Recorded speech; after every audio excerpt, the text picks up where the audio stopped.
What's up and welcome. This is me, you, and Switch 2. I'm me, Tom Tate, and you are you. So let's talk about Switch 2. This is the latest and greatest Nintendo Switch 2 news. It's brought to you every Tuesday and Friday in 5 to 10 minute episodes. We're going to keep things short and sweet. Today is Friday. It is October 10th. And if you can believe it, this is episode 38. So the big Nintendo news this week was this Close to You video. If you didn't catch this, I'll give you a quick synopsis. So on Tuesday, Nintendo revealed this short animated Pixar-ish style film of a baby with all this magical, playful stuff happening in the baby's room. Just things moving all around them as the baby tried to get the baby's pacifier. And eventually they take their first steps at the end of the video, and there's this sentimental moment with the mom. Very cute video, very well done, very polished. Looked like something that certainly could air before a Pixar film or before the Super Mario movie. The internet went absolutely wild with speculation. I heard that it was connected to the movie Super Mario Galaxy and that the baby was actually Rosalina. And then others on the internet were saying that it was Pikmin due to some color schemes that they spotted within the video. So the next day, they released an updated video, which is really just the same thing. But instead, they had a bunch of tiny Pikmin manipulating all the things around the baby. So the internet went wild again, speculating, could this be Pikmin 5 or maybe a Pikmin animated short or movie? There was a lot. There was a lot going on in 2 days. It was very interesting the way that they rolled this out. And later in the week, it was revealed that this was just a short project created by Nintendo Pictures. Nintendo Pictures, previously known as Dynamo Pictures, is this kind of arm of Nintendo that's going to be creating video content. So here's the statement from Nintendo.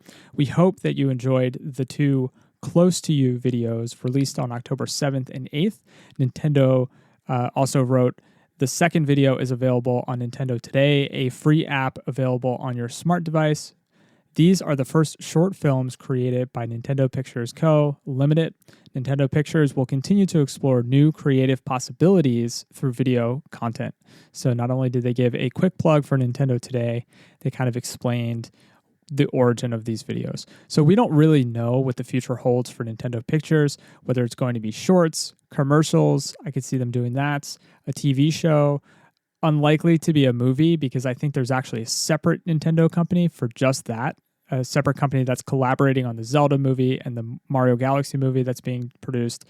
We'll have to wait and see, but it was an interesting chain of events. You know, I could ultimately see them maybe doing like a bunch of YouTube shorts that are thematic or part of a series. We'll keep a close eye on that. In video game news, this week saw the release of Yooka Replayly, Arcade Archives 2 Batlantis, Disgaea 7 Complete, Little Nightmares Enhanced Edition, and Little Nightmares 3. So a few of these, I checked out reviews. Yooka Replayly, this is a 3D platformer that is an homage to rare titles like Banjo-Kazooie, DK64. I'm pretty sure it actually had a lot of the folks who worked on Banjo-Kazooie come together to work on Yooka Replayly. It got a mediocre 5 out of 10 from IGN. Not great. Travis Northup said, Yooka Replayly works a little better in this remixed iteration, but introduces all sorts of new wonkiness along the way. But I'll note that he also reviewed it on PC and PS5, so I'm not sure if there's any major differences. Nintendo Life was a bit more generous with an 8 out of 10. Reviewer Mitch Vogel says, Yooka Replayly in most ways feels like the game that Yooka-Laylee was always meant to be. The core experience has remained the same, but much has been added or tweaked to make for a significantly more confident and streamlined experience. Though the technical issues hold it back a bit, at least on Switch 2 at launch, this is still a clear improvement over the original and a game that no fan of the 3D platforming genre should miss out on. Even if you played the original to completion, I'd say Yooka Replayly is still very much worth your time and your money. So a little bit higher praise with that 8 out of 10. I'm not sure if I'm going to go back to this one. I did play Yooka-Laylee when it was released. I started that game a long time ago, waited a long time for it to come out, and I felt like it was okay. And I'm sure these improvements definitely help. Little Nightmares 3 is a dark, creepy-looking puzzle platformer style game Perhaps perfect for Halloween season, definitely has that vibe. However, the reviews didn't fare so well. IGN said it was just okay, with Tristan Ogilvie writing, Little Nightmares 3 features little innovation, few scares, and limited appeal if you've already played the previous 2 games, unless you're dead keen to experience the series' signature brand of stop-start stealth with a friend in tow. So there is a multiplayer component to this game, and I believe you can use Friend Pass to have somebody play on a different console with you without them needing to own the game. And Nintendo Life gave it a bit better score. They gave it a 6 out of 10. The Joys retains the series' signature eerie atmosphere and aesthetic. Gorgeous, varied biomes introduce fresh visual backdrops to the franchise. Clever two-player puzzle mechanics show strong design potential. Friend Pass's inclusion offers a cost-effective way to play cooperatively online. Cons: no local co-op despite heavy multiplayer marketing. Lack of a character swap option weakens the single-player experience. Occasional bugs and AI hiccups can disrupt progress and break immersion.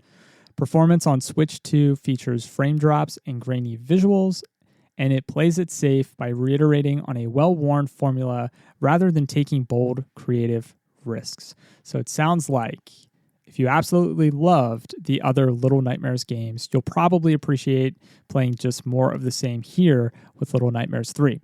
We also got some fresh Super Nintendo games in Nintendo Switch Online's Classic Collection, Bubsy and Fatal Fury Special, but we also got Mario and Wario, a puzzle game that was only released in Japan. So this is the first time it's being released in the US. The reason being it relied on mouse controls, which you, of course, can now take advantage of on Switch 2 using the Joy-Con or USB mouse. So this is pretty awesome. I've never attempted to emulate this one or play this one outside of this. This looks like a lot of fun, though. Mario's just walking straight ahead. He's got an eggshell on his head. He cannot see, and you need to manipulate the world around him to get him to a goal. So it's kind of like Lemmings in that sense. Bubsy, of course, is notoriously okay game too, so worth experiencing a bit of it at least once in your life, maybe. In upcoming game news, there's been some previews. Devolver Digital showed an extended gameplay video of Starseeker Astroneer Expeditions. This is a multiplayer space game that is a sequel to the game Astroneer. I'll leave a link in the show notes to check that out. There's a rumor that Red Dead Redemption 2 is likely being ported to Switch 2. That's very believable. I could totally see that happening. This is coming from Nate the Hate, who has a decent enough track record with rumors. And if you want to check out more video content on upcoming games, I've linked up a few on Nintendo's official YouTube channel. We have Yuka Raplaley's launch trailer, Fort Nightmares, which is being highlighted for Nintendo Switch 2. We have Final Fantasy VII Remake Intergrade, which is coming out in January. The World and Factions video, which gives you a little bit of the lore. So that's it for today. I hope that you have an awesome weekend and get some time to do whatever it is that you love to do. A quick rating or review helps me continue to grow the show, something I love to do. A recommendation to a friend, a family member, a Discord community, a subreddit, that goes even further. So really appreciate it. If you leave a written review on Apple Podcasts or other sources, I will definitely read those on the show if I see them. I appreciate your time and attention. As always, much love. Now go play some games.